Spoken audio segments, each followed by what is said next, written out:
নমস্কার বন্ধুরা। আর এই গরমে কীরকম আছেন সবাই? আমি আজকে একটা নতুন কলকাতার মধ্যেই আমি আজকে একটা নতুন জায়গায় যাচ্ছি। এই জায়গাটা হলো শ্রী শ্রী 108 করুণাময়ী কালীমাতা মন্দির, অনেকে লেক কালীবাড়িই বলে। যদি এখানে আপনার ওই গোল পার্ক পর্যন্ত এসে ওখান থেকে নানান রকম বাস আছে, চলে আসতে পারেন। না হলে সব থেকে সুবিধা হচ্ছে গাড়ি করে চলে আসে, বেশ সুবিধা, ওইটাই সুবিধা। এই যে এখানে আমরা আজকে এসেছি এই জায়গাটা সার্দার্ন এভিনিউতে। তো আর এইখান থেকে যে এখানে যে মায়ের কালীবাড়িটা স্থাপন করা হয়েছিল, যে স্বর্গীয় হরিপদ চক্রবর্তী মহাশয় এই স্থাপন করেছিলেন এই মন্দিরটা, তখন উনি এসেছিলেন। উনি ছিলেন মাতৃ সাধক এবং আজ থেকে প্রায় ৮০-৮৫ বছর আগে উনি এখানে এসেছিলেন। তখন এগুলো ছিল জঙ্গলে পরিপূর্ণ, মানুষ বাস করার অনুপযুক্ত, কিন্তু এখানেই তিনি মাতৃ সাধনা করে সিদ্ধি লাভ করে এখানে একটি ছোট মায়ের মন্দির স্থাপন করেছিলেন। তাই ওনার নামে এই পার্ক বা উদ্যান। দেখুন উদ্যানটা গুরুদেবের একটি মর্মর মূর্তি স্থাপন করা আছে। আর মন্দিরটা এত সুন্দর, পরিষ্কার পরিচ্ছন্ন। এই উদ্যানটি, পার্ক বা উদ্যানটা এত সুন্দর, খুব পরিষ্কার পরিচ্ছন্ন, আর ছায়া, প্রচুর গাছ। ছোট্ট উদ্যান কিন্তু চারিদিকে ছায়া, প্রচুর গাছও রয়েছে। আর এর ঠিক সামনাসামনি মায়ের মন্দির।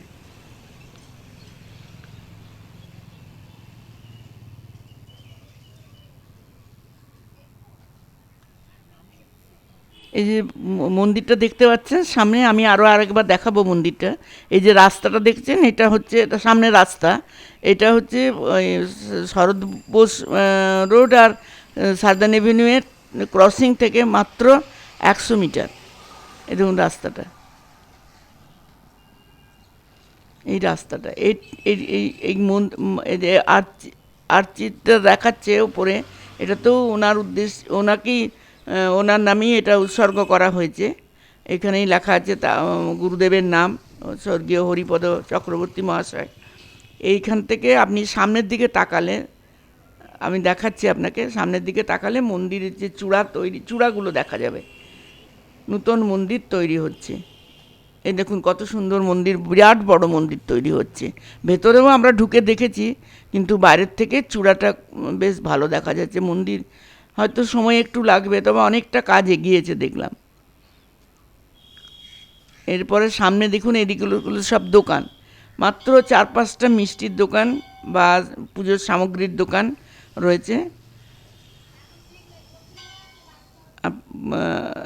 এই এখনই কত ভিড় হয়ে গেছে দেখুন।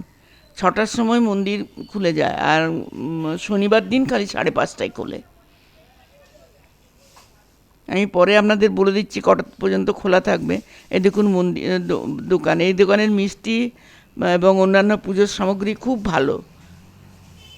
অন্যান্য জায়গায় দেখেছি তো, তার তুলনায় এখানে মিষ্টিগুলো বেশ ভালো।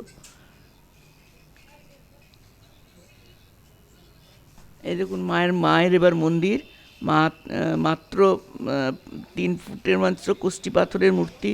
মা অপরূপা সাজে সজ্জিতা। মা একমাত্র এখানেই মাকে ঘোমটা দেওয়া অবস্থায় দেখতে পাওয়া যায়, অবগুণ্ঠিত উনি।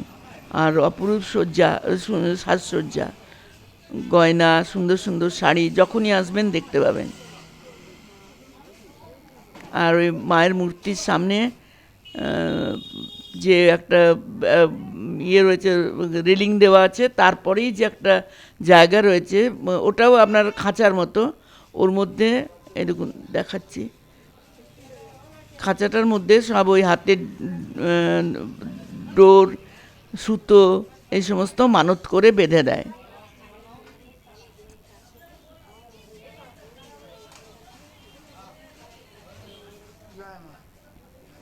আর মায়ের মূর্তি ঘরের মধ্যে, মায়ের মূর্তির মধ্যে কয়েকজন গুরুদেবের মূর্তি আছে, ভগবান জগন্নাথের মূর্তি আছে, আর মা কালীর একটা ছোট মূর্তি আছে, গণেশের মূর্তি আছে, শিবের মূর্তি আছে।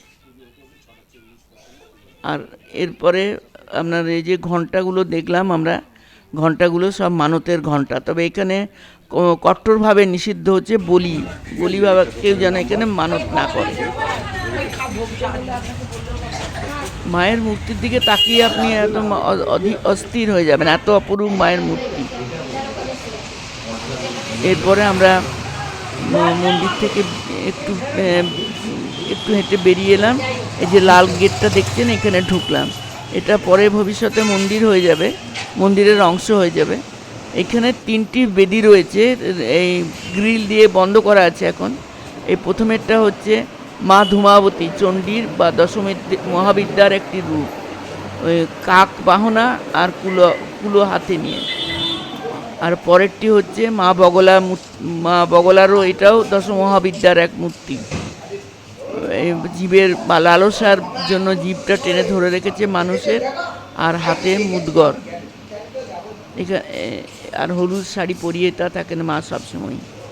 এর পাশে হচ্ছে মা সন্তোষী মায়ের মূর্তি। এই 3টে মূর্তি বেলা 11টার সময় পুজো হয়, 11টা থেকে 11:30টার মধ্যে পুজো হয় এখানে। প্রসাদ সবসময় পাওয়া যায়, পুজো হয়, অনেকবার পুজো হয়। তো মায়ের যে ভোগ বসে খাওয়ানোর কোনো ব্যবস্থা নেই, যার জন্য আপনাকে সন্ধেবেলায় একবার ছোটো পাত্রে করে একটু করে ভোগ প্রসাদ দেয়, অন্নভোগ। কিন্তু এমনি বেশি ভোগ নিতে গেলে আপনাকে এখান থেকে নিতে হবে, আগে থেকে বলে রাখতে হবে পুরোহিত মশাইকে বা মিষ্টির দোকানের লোকদের। এটা হবে আপনার 1,500 টাকা হবে খিচুড়ি ভোগ প্রসাদ, আর 2,000 টাকা হচ্ছে পোলাও ভোগ। আর আমি কখন খুলে কখন বন্ধ হয় এটা আমি স্ক্রিনে দিয়ে দেবো, আর ফোন নাম্বারটাও দিয়ে দেবো। আপনাদের যদি একবার অন্ততপক্ষে এসে মায়ের মূর্তিটা দেখে যান, তবে সবই অনুভূতি। কারণ আমি বুঝলাম কি যে আমার মায়ের মূর্তিটা বারবার আমি ছবি তুলতে চেষ্টা করেছিলাম, কিছুতেই আসছিলাম না। অনেকবার চেষ্টা করে আমার ছেলে খুব সুন্দর ছবিটা তুলেছে। আর এবার আমি স্ক্রিনের মধ্যে আমি কখন মন্দির খোলে কখন বন্ধ হয় এগুলো দিয়ে দিয়েছি।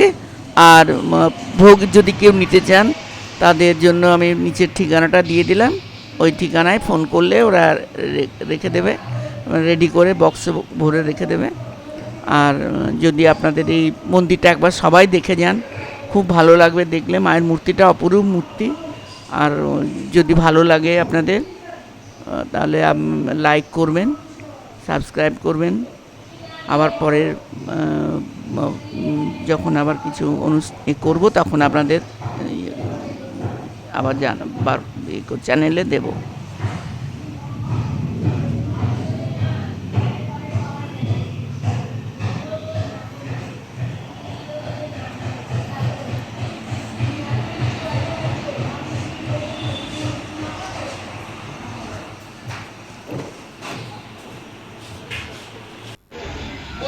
ওই তো হরিপদ চক্রবর্তী।